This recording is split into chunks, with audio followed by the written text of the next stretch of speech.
Hey guys, it's Nathan from the Kentucky Cycling YouTube channel.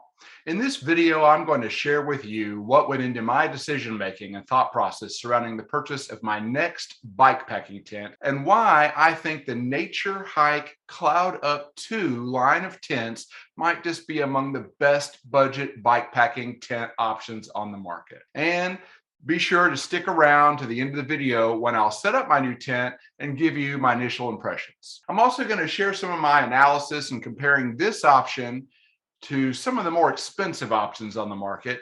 And I want to point out that I'm not being paid by any of these manufacturers. This is just my thoughts based upon my own research and the options that are out there today. If you're new to the whole bikepacking scene, you may find yourself totally overwhelmed by the purchase options that come with getting your bike set up for your first overnight or multi-day bike camping trip. Whether you're opting for a more traditional touring setup with panniers or looking at the plethora of options of bikepacking bags or some kind of mix and match system that works best for you, there's no denying the fact that all those purchases can add up. As someone who has a YouTube channel that's focused on encouraging people to get out and explore cycling resources in Kentucky and the surrounding region, I'm aware that the money involved may be a barrier to entry for folks. I'm someone who has been wading into the bikepacking world and gradually going deeper. I get it. The fact is that your first setup doesn't have to break the bank.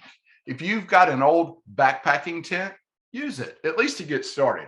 And if you're watching this video and researching tents, bear in mind that the old axiom, you get what you pay for, often holds true in the cycling world. But there are actually some really good quality budget options that can be found out there too. And the point of this video is to highlight what I think is one of those options. Okay, so you may be asking yourself, what in the world is a bikepacking tent? Isn't it just a tent that you carry on your bike? And you'd be right. As you get further into this, finding a tent that works well for that purpose can be challenging, as most tent manufacturers aren't designing tents with bikepacking in mind. But that changed a couple of years ago when Big Agnes introduced its first line of bikepacking tents. These tents were modified versions of tents they had already had in their lineup, which they redesigned with the bikepacker in mind. They include shorter tent poles that would fit easily, even in between smaller handlebars, and a number of other features that are specifically designed to the needs of a cyclist, including things like a place to strap in your helmet or dry your clothes or store your gear off the floor. And they even come in a tent bag, which is designed with daisy chains to be able to strap onto your handlebars. And make no mistake about it, these tents are nice. To be clear, if money were no object, I'd probably opt for either a Fly Creek HV UL bike pack or the Copper Spur HV UL bike pack, both from Big Agnes. So if you want to take the buy once, cry once approach to this, I'd recommend just heading on over to the Big Agnes website and check out their lineup of tents. The only problem is that these tents come with a pretty hefty price tag. At the time of this video is being made, the smaller front entry Fly Creek comes in at $380. And add in the $75 footprint, and you're going to spend $455. The larger side entry Copper Spur comes in at $500. And add in that $80 footprint, well, now you're probably talking about a figure that may be more than some of your bikes are currently worth. Going into this, my requirements were as follows. Being a larger guy at 6'1" that wanted a tent to fit both me and my gear, I limited my search to two-person tents. There's a side note here, if you're a smaller rider, the one person may be fine to fit your needs. My previous tent setup is distributed between two 7-liter dry bags. In one bag that I've been carrying in a salsa anything cage on my fork, I had the tent, rainfly, and a piece of Tyvek that I've been using in place of a footprint. And the other that I've been carrying on the front handlebars, I had the poles and stakes along with other gear. My goal was to get my entire tent to fit into one 7-liter handlebar bag. As a taller rider with a little wider handlebar, I found that the shorter 12-inch tent poles weren't essential for me and that I could use the longer 16-inch poles and still be okay. My previous setup also weighed in at 5 pounds, 2 ounces. And since I was upgrading, I wanted to see if I could drop a couple of pounds. As I headed down the rabbit hole of researching possible tent options, one option that kept coming up in my research was the NatureHike Cloud Up 2. One thing that I really liked about it was it reminded me of the Fly Creek 2. So much so that I think it's relatively safe to say, particularly with the early versions of this tent, that it started out as a clone of the Fly Creek. One review that I read noted that while Big Agnes tents are designed in the USA, they are also made in China, which is where NatureHike is both designed and made. The reviewer mused that the initial designs of the tent were so similar that he wondered if they could actually be made in the same factory, with the day shift working on the Fly Creek and the night shift coming in to work on the NatureHike. He also noted that this was probably not the case, but illustrates the point that he was making. I watched several video reviews of this tent, including videos from other bike packers and bike tourers on YouTube who really liked the tent. One reviewer was worried about how it would do in rough conditions because the side of the tent actually looks like a sail when it's set up. He took it out for a test in bad weather, and the tent actually did really well. One thing that some of the folks I've gone bike packing with don't like about the design of the Fly Creek is the front entry. I'd also prefer a tent with a side entry, but the design of the Fly Creek actually makes it pack down smaller. And while it would make for a really small two-man tent, there should still be plenty of room for me and my gear, and the potential inconvenience of climbing in and out of the front is offset by the lighter weight and smaller pack size. One thing I really like about the Cloud Up 2 is that the tent has been around long enough to where it's actually evolved into a lineup of tents with different materials. I like that people can choose between a little heavier option with a 210T polyester mesh for less money, a lightweight mid-range option in 20D nylon mesh for a little more, and finally, a new ultralight option with 10D nylon. Another thing that I really like about this lineup of tents is that the footprint is actually included with the purchase rather than having to buy it separately.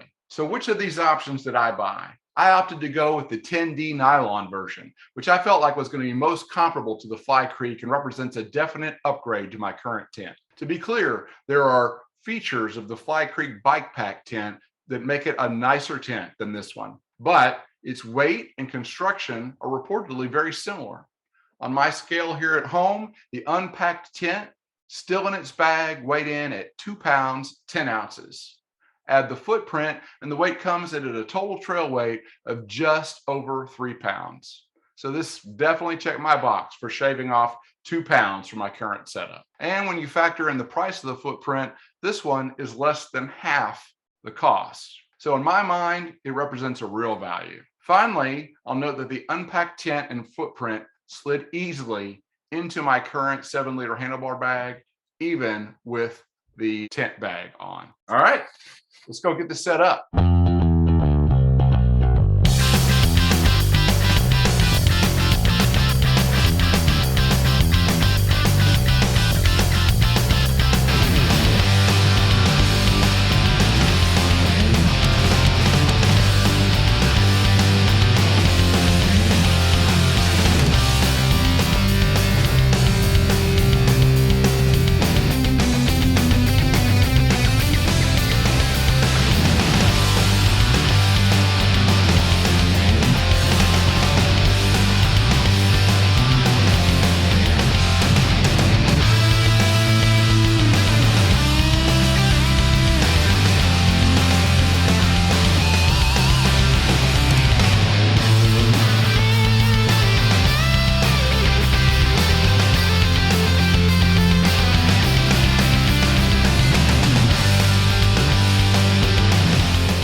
All right, guys, so I haven't put the rainfly on yet, but I wanted to go ahead and kind of just show you some things because I thought it'd be easier to see. I'll say that overall, this tent feels really quality. One thing that's really kind of interesting, and this only goes one way, is the way that these little clasps connect to the tent pole. The tent poles all feel really good, but you can only actually turn that in one direction and make it work. But it's a really elegant design. Looking down here at the connectors, these poles are really nice. They're very lightweight aluminum. I like the way that they actually pull away from the tent and they're not actually going in to the tent here, because what ends up happening, at least with my previous tent, is that when you're driving it down into the dirt, directly into the dirt that it ends up basically getting that really dirty.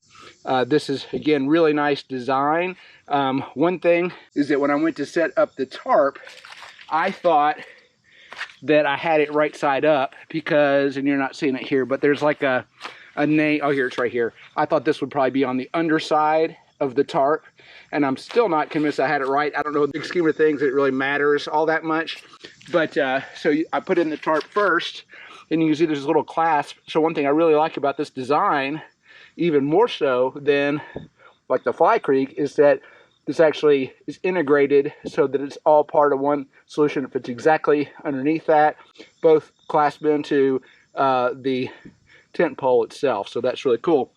So here's a look at the tent with actually out the tarp on. I think the tarp is going to be essential. One thing, I mean, I think that for me, that I can already see that this is going to be a pretty tight fit for me. I think it'll be fine. I knew I was going smaller. I knew I was losing some space here. But one thing I think that would be nice is that the sides I don't see a place on the sides of the tent for you to be able to hook in something and have it kind of pull out. I think that would create a lot more space. But that's one thing I did notice from the other videos, is that I think it'll feel a little bit tight when I'm in there. But again, I'm trying to get some lighter weight. I like the design of the pole. The pole feels very sturdy, but it's also very, very lightweight, and it's one central pole. You can see that the company that actually makes the NatureHike series is called Yunnan, and that it's marked to where you can easily see what the top of this is.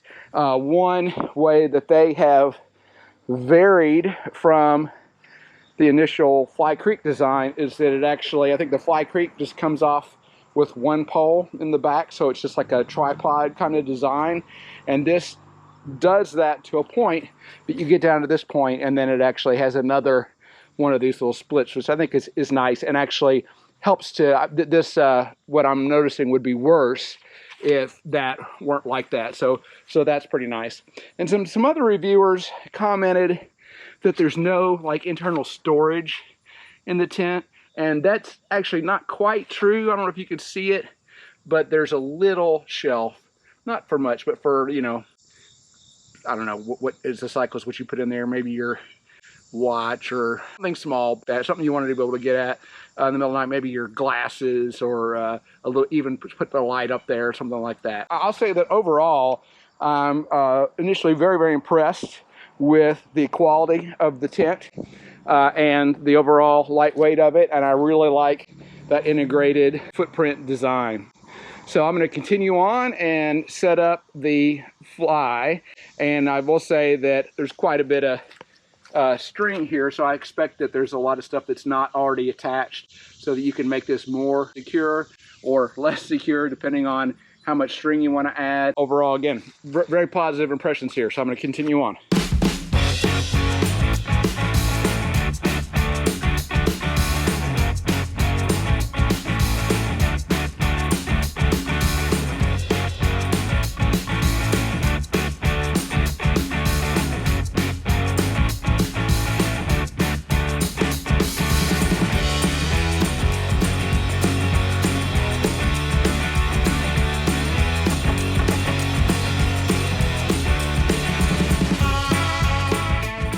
All right, guys, so I am probably going to save adding the extra lines for another time, perhaps when I'm even out on the trail. But I went ahead and set up the Rainfly.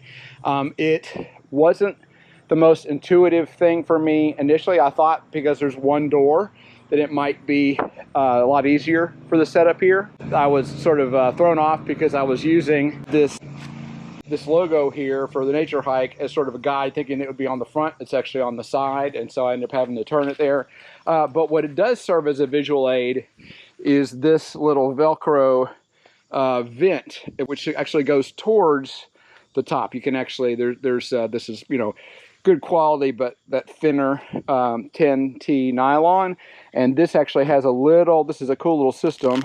It's just Velcro. There's a little rod in here, really pretty short, lightweight, Feels like a sort of a flexible plastic, and it just has Velcro on the end and creates some venting, which is hard to do with one hand, but not hard to do with two. So anyway, but that kind of serve as a guide to let you know, because there's this on the front and the same thing is on the back, to actually know where you are with regards to that. I'll unzip the vestibule here in just a second. I think I could do a much better job probably of getting this taut, but I was just using the nylon that's already been installed to pull out the sort of the lazy person's approach to pull out the tarp.